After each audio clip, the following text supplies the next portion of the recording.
हम आप लोग को एक सोहर गीत सुनाती हूँ। मेरा सोहर गीत अच्छा लगे तो प्लीज सब्सक्राइब करें, लाइक करें और कमेंट करके बताएं मेरा सोहर गीत कैसा लगा। ससुरे से रूठला नदिया नैहर जाके रोवाई हो। ससुरे से रूठला नदिया नैहर जाके रोवाई हो।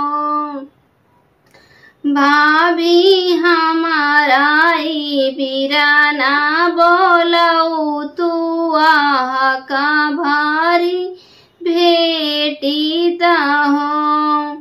भाभी हमारा बिराना बोलऊ तू आह का भारी भेटीता हो। इतनी बचना सोनी भाभी ननदी बोलावाई हो। इतनी बचना सोनी भाभी ननदी बोलावाई हो। ननदी तोहर भैया गईले हैं घटिया औरो बजरिया न हो। ननदी भैया के जनमल भतीजवा आह का भारी भेट तू हो। ननदी भैया के जनमल भतीजवा आह का भारी भेट तू हो। बोलिया तू कवन बोलू बोलहू ना पाऊ हो। बोलिया तू कवन बोलू भाभी तू बोलहू ना पाऊ हो। भौजी के तानो भतीजावा से भेटबै आसुया नाही गिरी हाई हो। भौजी के तानो भतीजावा से भेटबै आसुया नाही गिरी हाई हो। घरा में से निकाले भतीजावा तो बुआ से आरज करे हो।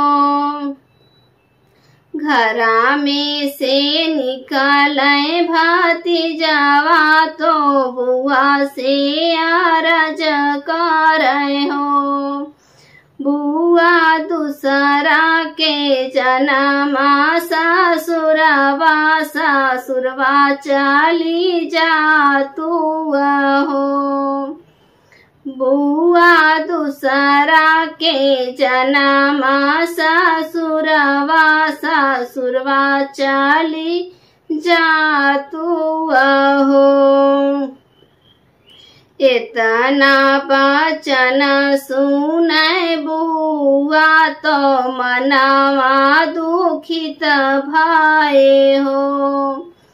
इतनी बचन सुनै बुआ तो मनवा दुखित भये हो।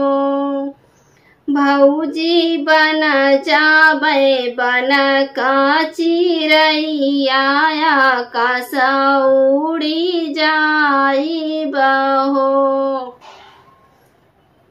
भौजी बन जाबै बन का चिरैया आकाश उड़ी जाइब हो। भौजी देखी ले बाबा का बगीचा तो ओही जे बसेरा ले हो।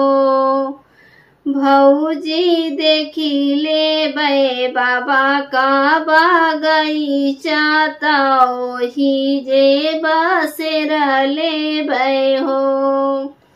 भौजी बन जाबे बन का कोयलिया आकाश में डरावई हो। भौजी बन जाबे बन का कोयलिया आकाश में डरावई हो। भौजी छोड़ी देबे भौजी भतीजवा मायरिया नाही छोड़बई हो।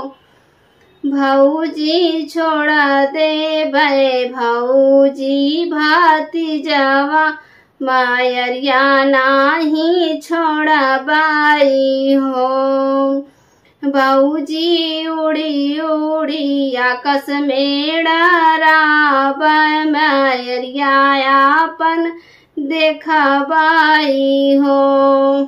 भौजी उड़ी उड़ी आकाश में डराबे मायरिया आपन देखबई हो। मेरा सोहर गीत अच्छा लगा हो तो प्लीज सब्सक्राइब करें, लाइक करें और कमेंट करके बताएं कैसा लगा।